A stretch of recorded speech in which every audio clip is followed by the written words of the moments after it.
সচেতন। মব করে জনমত এখন প্রভাবিত করার দিন শেষ। সবাই জনগণের কাছে যাবে, নিজের বক্তব্য নিয়ে যাবে, দলের অঙ্গীকার নিয়ে যাবে, নিজের চরিত্র নিয়ে যাবে, নিজের কার্যক্রম নিয়ে উপস্থিত হবে। জনগণ অতীত বর্তমান বিবেচনা করে ভবিষ্যতে কার উপর আস্থা রাখবে সেই সিদ্ধান্ত নেবে। আমাদের অঙ্গীকার একেবারেই স্পষ্ট। আমরা একটা দুর্নীতি দুঃশাসন মুক্ত ন্যায় ইনসাফ ভিত্তিক আমরা একটা সমাজ গড়তে চাই, যেই সমাজে ফ্যাসিজম আর ফিরে আসবে না। এর জন্য আমরা দুটো নির্বাচন একসাথে অংশগ্রহণ করব, একটি জাতীয় সংসদ নির্বাচন আর একটি হচ্ছে রেফারেন্ডাম। আজকে আমি নির্বাচনের ব্যাপারে কিছু বলবো না, এটা আচরণবিধির লঙ্ঘন হবে, ওটা কালকে থেকে বলা শুরু করব ইনশাল্লাহ। কিন্তু শুধু এই আসনে না, 300 আসনে যারা নির্বাচনে অংশগ্রহণ করছেন তাদের সকলের প্রতি আমাদের অনুরোধ, প্লিজ জনগণের প্রতি আস্থা রাখুন। জনগণকে শান্তিপূর্ণভাবে সিদ্ধান্ত নিয়ে তার ভোট তার পছন্দ মতো প্রতীক এবং বাক্সে পৌঁছানোর সুযোগ দিন। এর মাধ্যমে যেই নির্বাচিত হয়ে আসবে সকল রাজনৈতিক দলের দায়িত্ব হবে তাকে সহযোগিতা করা, তাকে অভিনন্দন জানান। কিন্তু এখনই যদি সেই 15.5 বছরের কায়দায় আবার নির্বাচনী ময়দানকে উলট পালট করে দেওয়া হয়, তাহলে জাগ্রত যুব সমাজ কাউকে ক্ষমা করবে না। তারা তো মুখের রক্ত দিয়েই পরিবর্তন এনেছে। দেশবাসী আমরা তাদের সাথে ছিলাম, নেতৃত্ব তারাই দিয়েছে।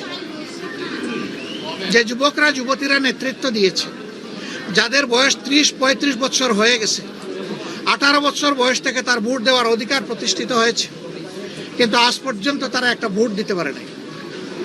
একজন নাগরিকের সবচেয়ে বড় অধিকার হলো তার ভোটের অধিকার, সেই অধিকারই কেড়ে নেওয়া হয়েছিল। একই কায়দায় এখন যদি কেউ আবার আমার ভোট আমি দিব, তোমারটাও আমি দিব, এই স্লোগান দিয়ে যদি কেউ ভোটের ময়দানে নামেন, এই যুব সমাজ তাদেরকে ভোটের মাধ্যমে, ব্যালটের মাধ্যমে সমুচিত জবাব দেবে।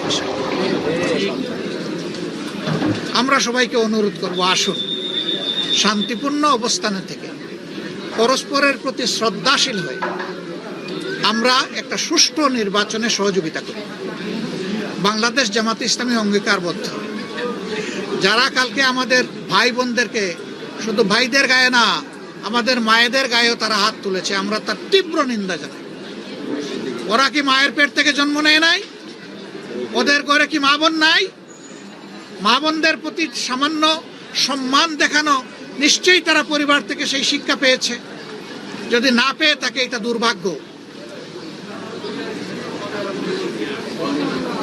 আমরা আর দেখতে চাই না, আর শুনতে চাই না এই ধরনের নোংরা অবস্থা। শুধু ঢাকা 15 না, এখানে ওখানে টুকটাক আমরা এগুলা শুনতে পাচ্ছি।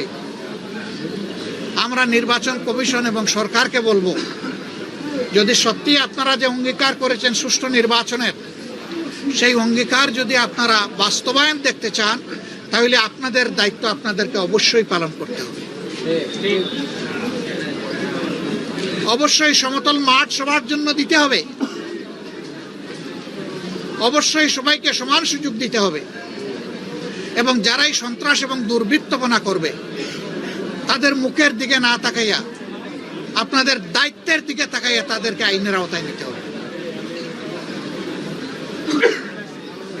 আমরা এগুলা নিয়ে এখনই মামলা মোকদ্দমায় যাচ্ছি না। মামলা মোকদ্দমা সমাধান নয়, আমাদেরকে বাধ্য করবেন না। আমরা সামাজিক সচেতনতার মাধ্যমেই ইনশাআল্লাহ এগুলার মোকাবেলা করব। মায়েদের গায়ে হাত দিল, মসজিদের ভিতরে ঢুকে অপমান করলো, গালিগালাজ করলো, ওখান থেকে মানুষের মোবাইলগুলা কেড়ে নিল, আর আইন শৃঙ্খলা বাহিনী তাকিয়ে তাকিয়ে দেখলো, কিভাবে হবে সুষ্ঠু নির্বাচন? আমরা তার পুনরাবৃত্তি আর দেখতে চাই না। আমরা চাই সবাই যার যার জায়গায় নাগরিক দায়িত্ব এবং যেখানে প্রশাসনিক দায়িত্ব আছে সেই দায়িত্ব সুষ্ঠুভাবে পালন করব। আমরা কথা দিচ্ছি সুষ্ঠু নির্বাচনের জন্য আমাদের পক্ষ থেকে সম্ভব সকল কিছু আমরা সহযোগিতা দেব ইনশাআল্লাহ। মাথা কখন গরম হয়? যখন চোখে অন্ধকার দেখা যায়।